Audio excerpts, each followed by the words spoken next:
natin ng pag-uulat mula naman sa himpilan ng DCSB, ang Spirit FM, CMN Calapan, Oriental Mindoro.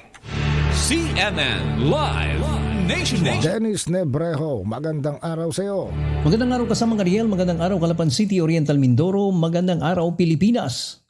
Sa pagdiriwang ngayong buwan ng National Disaster Resilience Month 2025, nagkaloob ang Office of the Civil Defense o OCD ng mga hygiene kits at generator sets sa pamahalang panlalawigan ng Marinduque bilang paghahanda sa darating na sakuna. Ang tema ngayong buwan, kayang umaksyon ng mamamayan na isabuhay ang kahandaan ng bawat isa para maging ligtas sa oras ng sakuna, para sa kahandaan, kaligtasan at katatagan. Pinangunahan ni Mark Rembrandt Victore, Officer in Charge ng OCD Mimaropa at Acting Chairperson ng Regional Disaster Risk Reduction and Management Council Mimaropa ang kick-off ceremony kaisa ang Marinduque Provincial Disaster Risk Reduction and Management Office o PDRRMO na pinamumunuan ni Juan Fernandez Jr. na ginanap sa Moriones Arena, Bayan ng Buwak, kamakailan.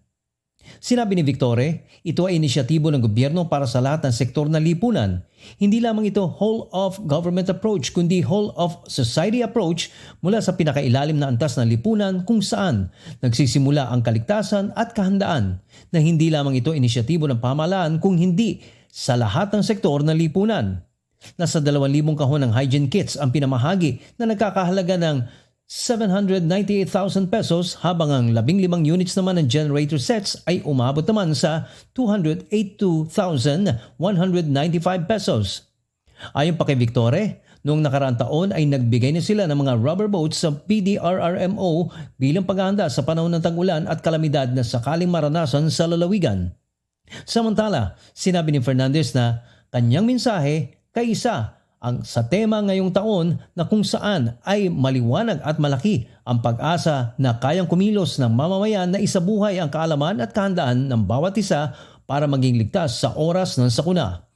Dumalo rin sa nasabing aktibidad si Marinduque Police Provincial Director Arthur Salida, mga kinatawan ng MDRRMO mula sa 6 na bayan ng Marinduque, BFP, Philippine Coast Guard, Philippine Army, Reserve Corps at grupo ng ROTC. At yan kasama ng Ariel ang pinakahuling balita sa oras na ito. Ako si Dennis Nebrejo ng 104.1 Spirit FM, CMN Calapan City nag-uulat para sa CMN Pilipinas. CNN Live Nationwide.